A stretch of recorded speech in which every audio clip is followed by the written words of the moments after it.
성경 히브리서 11장 1절에서는 믿음은 바라는 것들의 실상이요 보지 못하는 것들의 증거라 말씀하셨습니다. 왜 보배 중에 보배라고 얘기하겠습니까? 믿음만 가지고 있으면 능치 못할 것이 없기 때문에 그렇습니다. 믿음만 가지고 있으면 성경에서 약속하신 축복과 이 모든 그 약속하신 말씀들이 그대로 이루어지는 세계가 믿음의 세계이기 때문에 그렇습니다. 제일 첫 번째는 지식적인 믿음이요, 두 번째는 변개하는 믿음이요, 세 번째는 행치 않는 믿음. 이것이 육적인 믿음입니다. 지식적인 믿음이라고 하는 것은 내 눈으로 보이는 것만 믿겠다는 것입니다. 그리고 내가 지금까지 배워서 안 지식과 경험과 생각에 일치되는 것만 믿겠다고 하는 것이 지식적인 믿음입니다. 두 번째로 육적인 믿음은 변개하는 믿음입니다. 변개한다고 하는 것은 다르게 바꾼다는 의미가 되겠습니다. 그러면 사람들이 우리도 그렇잖아요. 일상생활 하다 보면 약속했다가 바꾸잖아요. 이 바꾸는 이유가 뭐겠습니까? 한마디로 얘기하면 간사한 마음 때문에 그렇습니다. 왜 바꿉니까? 나한테 손해가 오니까 바꿉니다. 내 유익을 위해서 바꿉니다. 내 명예를 위해서 바꿉니다. 내 권세를 위해서 바꿔나갑니다. 그래서 이런 믿음은 믿음이 아니라는 얘기죠. 하나님께서 인정하시는 영적인 믿음이 아니고 육적이라는 그런 믿음이 되겠습니다.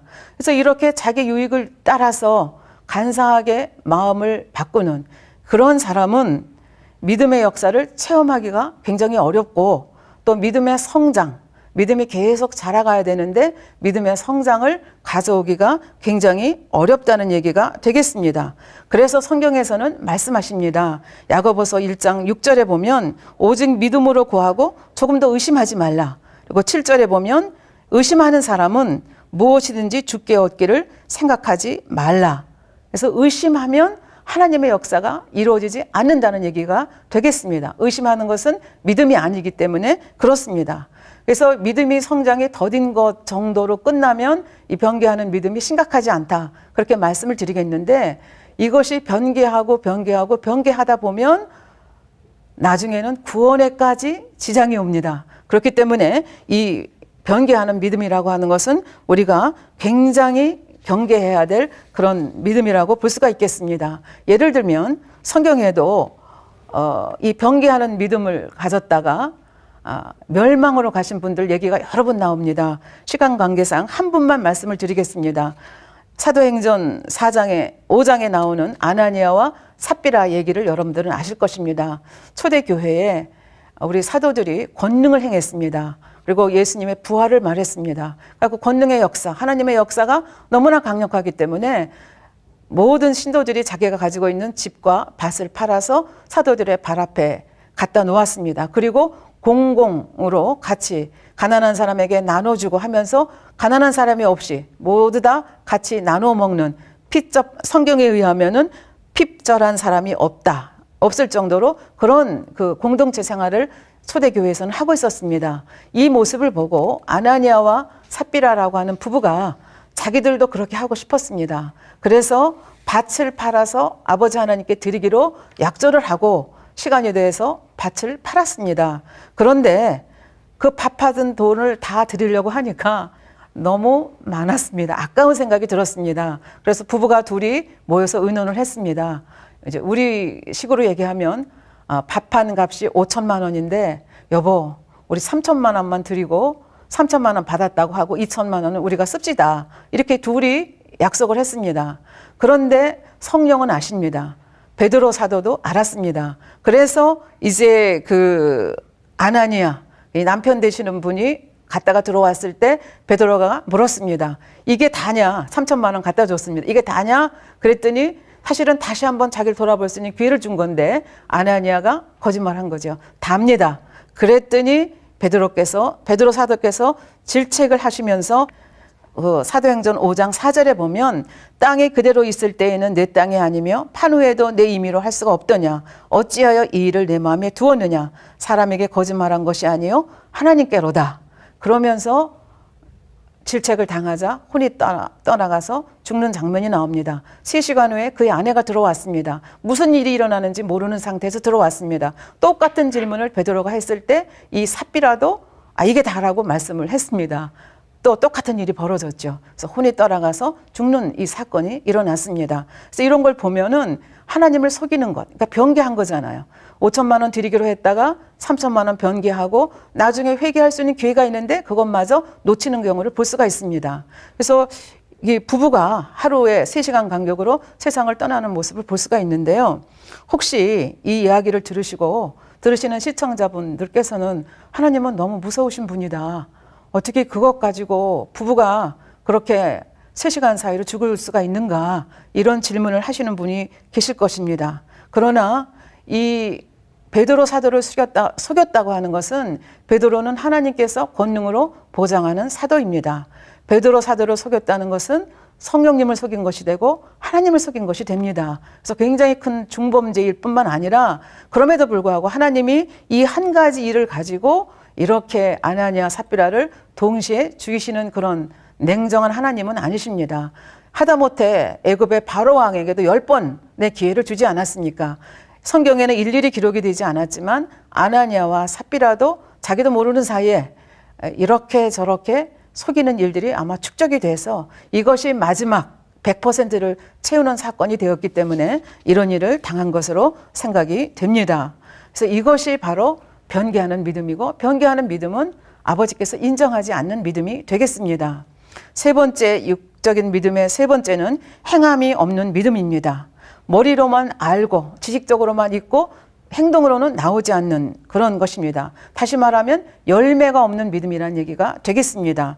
야고보서 2장 26절에 보면 영혼 없는 몸이 죽은 것 같이 행함이 없는 믿음은 죽은 것이니라, 이렇게 말씀을 하고 계십니다.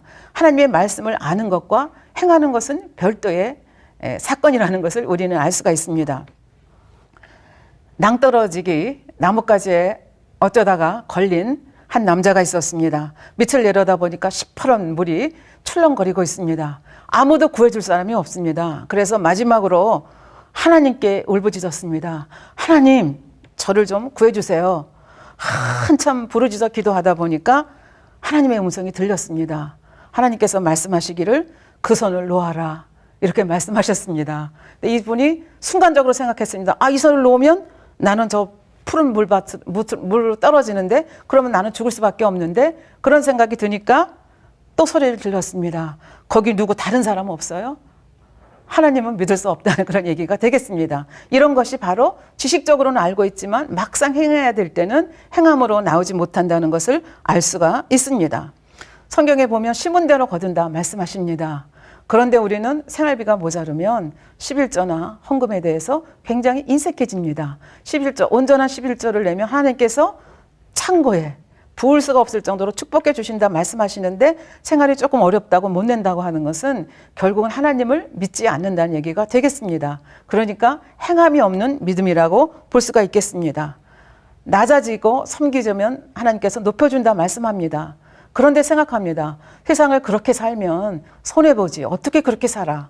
그러니까 높아지려고 합니다. 말씀대로 살 수가 없습니다. 오른뺨을 맞으면 왼뺨도 내주라 합니다. 그렇게 사는 삶은 우리가 이 땅을 그렇게 해서 살아서는 이 땅을 살 수 없다고 얘기합니다. 애매히 고난을 받아도 하나님을 생각함으로 슬픔을 참으면 이는 아름답다. 성경을 말씀합니다. 그러나 이것을 가르칠 때는 가르치지만 막상 그런 일이 내게 오면 나는 변명하려고 합니다. 심한 경우는 복수하려고 칼을 가는 모습을 볼 수가 있습니다. 이런 모습이 바로 행함이 없는 그런 믿음이라고 할 수가 있겠습니다. 아까도 말씀드렸지만 이런 죽은 믿음은 구원도 못 받을 뿐만 아니라 이게 믿음이 성장하지 못할 뿐 아니라 구원도 받지 못합니다. 믿음이 있으면 자동적으로 행함이 나오게 되는 거죠. 그러니까 행함이 없다는 것은 결과적으로 믿음이 없다는 것이고 열매가 없다는 얘기가 되겠습니다. 그래서 마태복음 7장 21절에 보면 나더러 주여 주여 하는 자마다 천국에 다 들어갈 것이 아니요 다만 하늘에 계신 내 아버지의 뜻대로 행하는 자라야 들어가리라. 그러니까 교회 다닌다고 주여 주여 부른다고 해서 다 구원받는 것이 아니라는 말씀을 합니다. 그런가 하면 야고보서 2장 19절부터 20절에는 귀신들도 하나님을 믿는다 합니다. 귀신들도 하나님 말만 나오면 무서워서 떤다고 합니다. 그러나 귀신이 하나님을 알고 하나님을 보고 무서워 떨지만 하나님께 순종하진 않습니다. 그러니까 귀신이 구원받았다는 얘기 저희 못 듣죠. 그러니까 믿었다, 떤다, 두려워한다, 이것이 다가 아니라는 얘기가 되겠습니다. 성령이 우리 마음속에 오시면 우리에게 새로운 소원을 주셔서 그 소원을 따라서 우리가 새 피조물이 되고 순종의 삶을 살게 되고, 사과나무에 사과가 열리고 포도나무에 포도가 열리듯이 성령이 우리 마음에 거하시면 성령의 아름다운 열매가 우리 마음속에 열릴 수밖에 없는 것이 우리 믿음의 삶이라고 하는 것을 알 수가 있습니다. 그래서 행함이 없는 믿음은 결국은 믿음이라 인정을 안 하신다는 그런 얘기가 되겠습니다. 그래서 지금까지 세 가지 육적인 믿음에 대해서 말씀드렸습니다. 지식적인 믿음, 하나님께서 인정하지 않습니다. 변개하는 믿음, 하나님께서 인정하지 않습니다. 행함이 없는 믿음, 아무리 신학 박사를 할지라도 행하지 않는 믿음은 하나님께서 인정하지 않습니다. 그러면 보배 중에 보배가 믿음이고 불가능이 없는, 한계가 없는 것이 믿음의 세계라고 했는데, 그러면 정말 한계가 없는 그 하나님의 능력을 끌어내릴 수 있는 믿음이 무엇인가? 그 믿음이 바로 영적인 믿음이 되겠습니다. 그러면 영적인 믿음이라고 하는 것은 무엇이겠습니까? 아까 육적인 믿음에 대해서 세 가지로 설명을 했는데요. 영적인 믿음은 그 육적인 믿음을 여러분들이 생각을 하시면 곧바로 답이 나오게 돼 있습니다. 첫 번째는 지식적인 믿음은 육적인 믿음이라고 말씀드렸죠. 영적인 믿음은 하나님의 말씀이면 무조건 믿어지는 믿음이 영적인 믿음입니다. 그럼 하나님의 말씀이면 무조건 믿어지는 믿음이 어떤 믿음이냐? 구체적으로 예를 하나 들어보겠습니다.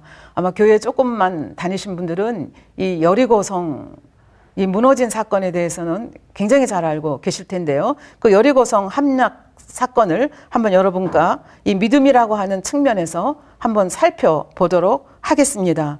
이 여리고성은 사실은 난공불락의 성입니다. 그래서 이 여리고성을 정복한다는 것은 거의 불가능하죠. 왜냐하면 경사진 정상 부분에 있고 큰 바위와 갖가지 장애물들이 35도 각도로 되어 있기 때문에 거기를 기어 올라가서 그 성을 정복한다는 것은 사실상 굉장히 어렵습니다.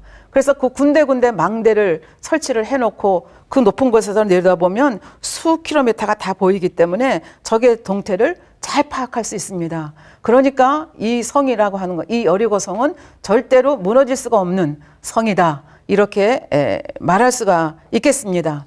거기다가 이 여리고 성은 이 요단강을 건너서 가나안 땅으로 진입하는 목줄에 있는 그런 성입니다. 그렇기 때문에 굉장히 살기 좋은 곳이기도 하지만 또 굉장히 침입을 받을 수 있는 그런 성이기 때문에 굉장히 요새화시켰습니다. 그래서 얼마나 요새화시켰느냐. 여리고 성벽이 외벽이 2m이고요. 내벽이 2m, 외벽이 4m. 그 다음에 외벽과 내벽 사이가 공간이 5m입니다. 그러니까 전체로 11m가 되는 엄청난 두께의 벽입니다. 그러니까 이런 여리고, 그러니까 천연적으로도 요새화되어 있고, 그 다음에 인공적으로도 2m, 4m, 5m, 11m의 벽이고, 그 다음에 그 여리고의 군사들은 최고의 군사들입니다. 아주 훈련받은 군사들이기 때문에 우리 성은 절대로 안전하다, 이렇게 생각을 하고 있는데, 하나님께서는 이스라엘 백성들에게 이 여리고 성 첫 전쟁이거든요. 이제 요단강을 건너서 첫 전쟁인데 이 첫 전쟁에 대한 지시를 하나님께서 여호수아를 통해서 하십니다. 그런데 하나님께서 내리신 이 전술을 보면 믿음이 아니면 절대로 순종할 수 없는 그런 전술입니다. 하나님께서는 싸우지도 않았는데 여호수아에게 말씀하셨습니다. 여호수아서 6장 2절에 보면, 보라, 내가 여리고와 그 왕과 용사들을 내 손에 붙였다.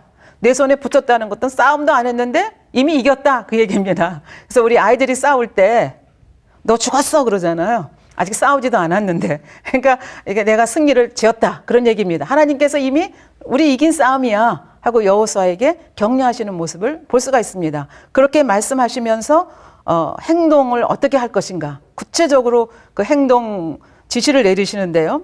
맨 앞에는 무장한 선발대가 쓰고, 그 다음에는 나팔을 부는 7명의 제사장들이 쓰고, 그 다음에는 하나님의 언약궤를 맨 제사장들이 쓰고, 그 다음에 나머지 군대들이 서가지고 그 여리고 성을 제사장들이 나팔을 뚜뚜뚜뚜 불면 돌라는 거예요. 그래서 첫째 날, 둘째 날, 여섯째 날까지 한 바퀴씩 돌고, 마지막 날 7바퀴 돌고, 신호가 떨어지면 나팔을 다르게 뚜두두두두 불고 여호수아가 외치라 그러면 외치면 성이 무너진다는 얘기입니다. 여러분이라면 어떻게 하시겠습니까? 하나님이 좀 이상하신가 봐. 우리를 여기까지 데리고 오셔서 죽이려고 하시나 봐. 아마 출애굽 1세대 같았으면 그렇게 대답했을 것입니다. 그러나 지금 여기에 온 사람들은 여호수아하고 출애굽 2세대입니다. 이 사람들은 믿음으로 무장한 세대들입니다. 이미 요단강이 눈앞에서 갈라지는 것을 보았고 40년의 광야 생활에 훈련을 받은 사람입니다. 그래서 하나님께서 함께 하시면 무엇이든지 가능하다고 하는 것을 경험한 사람들입니다. 그래서 이렇게 인간의 생각으로 보면 도저히 순종할 수 없는 그런 명령 지시에도 불구하고 여호수아의 지시를 따라서 일사불란하게 백성들이 순종하는 것을 볼 수가 있습니다. 그래서 이렇게 해서 결과적으로 하나님께서 원하는 대로 그렇게 순종했더니 마지막에 보면 여호수아서 6장 20절에 보면 이에 백성은 외치고 제사장들은 나팔을 불매 백성이 나팔 소리를 듣는 동시에 크게 소리질러 외치니 성벽이 무너져 내린지라. 2m, 6m, 5m, 그 11m나 되는 성벽이 무너져 내렸다고 얘기하고 있습니다. 총칼 한 번도 대지 아니하고 그냥 소리만 질렀을 뿐인데 무너져 내린 것입니다. 이것이 하나님의 말씀이면 무조건 믿는 믿음의 모습입니다. 두 번째, 영적인 믿음이라고 하는 것은 변개하지 않는 믿음입니다. 환경이 아무리 불리하게 보여도 조건에 관계없이 하나님을 믿어드리는 것입니다. 한 번도 마음을 변하지 않는다는 그런 얘기가 되겠습니다. 그러면 변개하지 않는 믿음이 어떤 믿음인가를 여러분께 설명드리기 위해서 사도행전 14장 사건을 가지고 말씀을 드리도록 하겠습니다.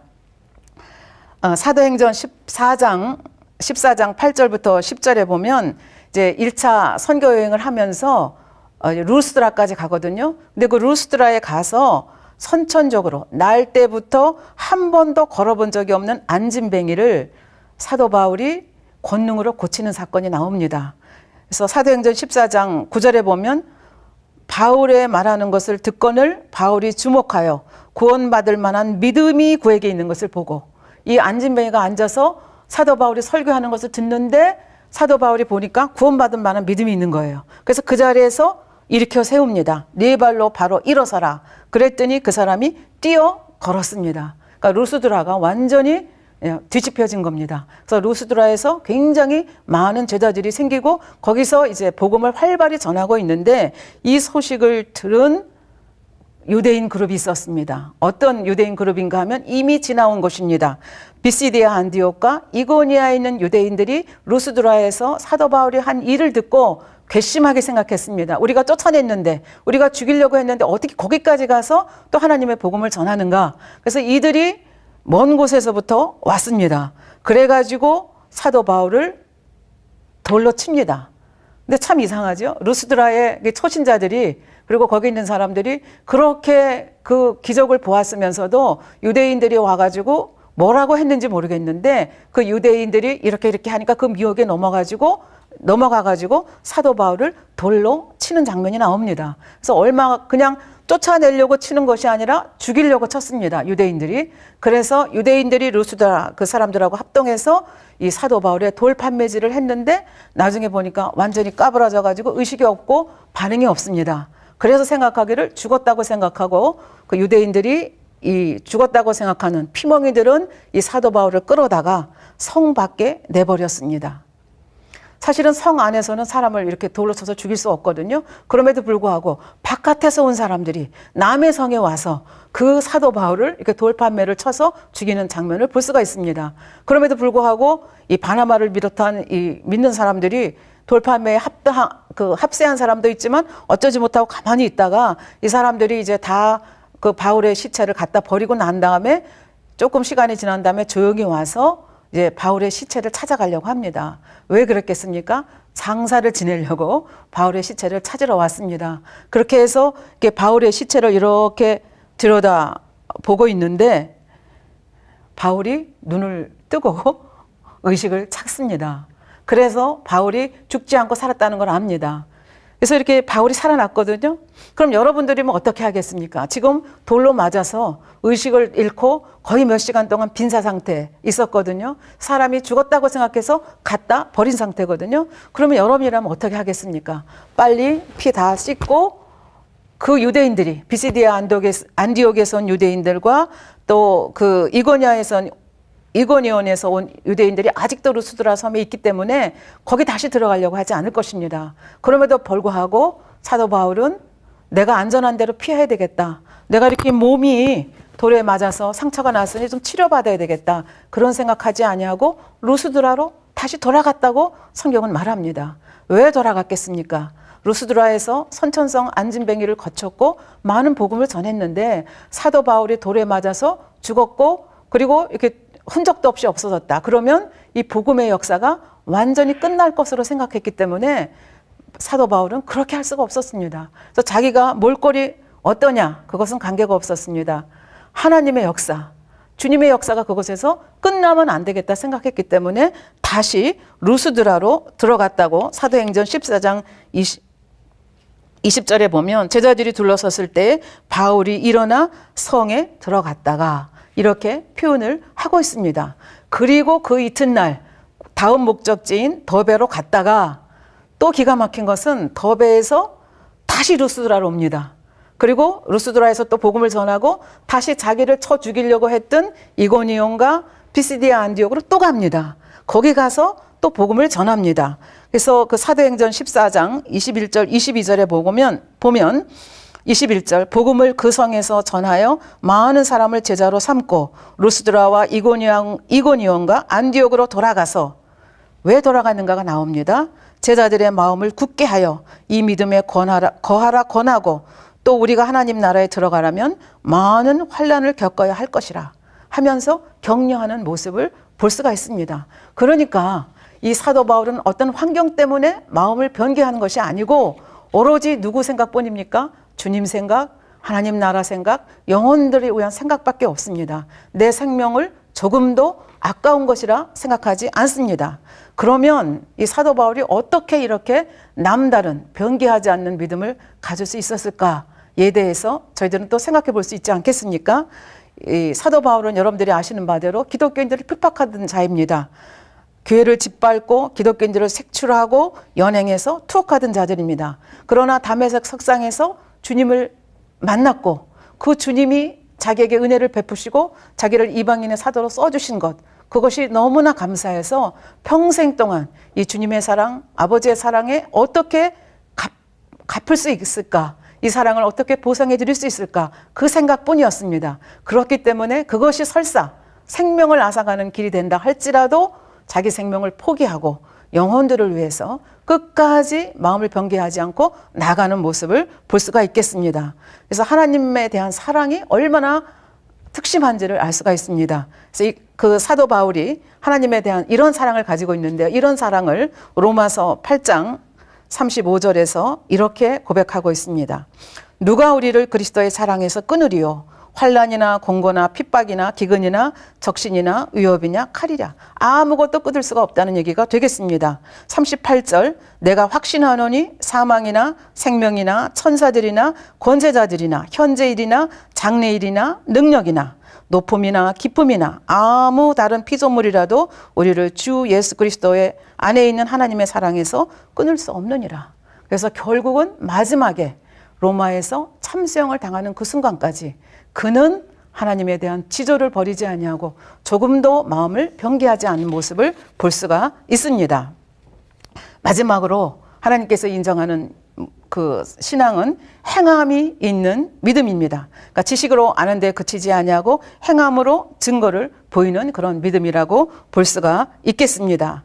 아까 여리고성에 대해서 말씀을 드렸는데요. 그 여리고성이 그렇게 순적하게 이렇게 함락이 될 수 있도록 한 그 도움을 준 여인이 있습니다. 그 여인이 누군가 하면은 라합이라고 하는 여인입니다. 이 라합은 여리고의 기생입니다. 여리고의 기생인데 하나님께 대한 소문을 들었습니다. 어떻게 홍해를 가르고 어떻게 요단강을 가르고 어떻게 아모리 왕을 전멸시켰는지 그것을 들었습니다. 그리고 이스라엘의 하나님이 진짜 하나님이시구나. 그를 마음으로 믿었습니다. 그래서 두 정탐꾼이 들어왔을 때 하필이면 라합의 집에 왔습니다. 그 정탐꾼을 생명을 내걸고 살려줍니다. 그 살려준 이유가 그 하나님을 믿었기 때문이고, 하나님께서 이 가나안 땅을 자기 백성이 아닌 이스라엘 백성에게 줄 것을 믿었기 때문에 이 라합은 자기의 믿음을 행함으로 보였습니다. 여리고 왕에게 이것이 탄로가 나면 자기는 죽습니다. 그럼에도 불구하고 자기의 죽음을 각오하고 두 정탐꾼을 숨겨줬습니다. 그 결과로 여리고성이 아까 무너졌다고 말씀드렸죠. 여리고성이 무너졌을 때 여리고성에 있는 모든 것, 짐승부터 사람부터 물건까지 어느 것 하나 다 하나님께 바친 것이 되기 때문에 물건은 다 하나님 앞에 바쳤고 사람과 짐승은 다 전멸을 했습니다. 그 전멸하는 과정 중에서 살아나온 사람이 누구냐 하면 라합과 그 가족입니다. 왜냐하면 라합이 이와 같이 자기가 아는 하나님에 대한 그 믿음을 행함으로 보였기 때문에 이렇게 축복을 받은 것을 볼 수가 있습니다. 그래서 히브리서 11장 31절에서는 이런 라합의 믿음에 대해서 이렇게 칭찬을 하고 있습니다. 믿음으로 기생 라합은 정탐꾼을 평안히 영접하였으므로 순종치 아니한 자와 함께 멸망치 아니하였도다. 야고보서 2장 25절에 보면 또 이와 같이 기생 라합이 사자를 접대하여 다른 길로 나가게 할 때에 행함으로 의롭다함을 받았다. 이렇게 말씀하고 계십니다. 오늘 육적인 믿음과 영적인 믿음에 대해서 여러분께 말씀을 드렸는데요. 결론을 다시 한번 내도록 하겠습니다. 영적인 믿음이란 하나님의 말씀이면 내 지식과 내 경험과 내 이론과 반대가 된다 할지라도 무조건 믿어드리는 믿음이 영적인 믿음입니다. 현실과 조건이 어떠한다 할지라도 변개하지 않는 믿음이 영적인 믿음입니다. 그리고 지식으로만 아는데 그치지 아니하고 행함으로 열매를 보이는 믿음이 영적인 믿음입니다. 그리고 이러한 영적인 믿음이 있으면 무에서 유를 창조하고 못할 것이 없는, 무한대, 불가능이 없는, 한계가 없는 하나님의 능력을 끌어내릴 수 있게 됩니다. 그런데 문제는 영적인 믿음이 이렇게 좋은 것이라면 다 영적인 믿음 갖고 싶어 하지 않겠습니까? 그런데 영적인 믿음이라고 하는 것이 내가 갖고 싶다, 그래서 가질 수 있는 것이 아니라는 데 문제가 있습니다. 그 영적인 믿음은 하나님이 주신다는 얘기입니다. 그렇다고 하면 영적인 믿음을 하나님이 주셔야만 가질 수 있다고 하는데 왜 그렇습니까? 그러면 그 영적인 믿음이 이렇게 불가능이 없는 세계라고 하는데 그러면 그 영적인 믿음을 가지려면 저는 어떻게 해야 되겠습니까? 이런 질문을 여러분들이 하실 수가 있을 것입니다. 이것에 대해서는 다음 시간에 같이 나누도록 하겠습니다. 감사합니다.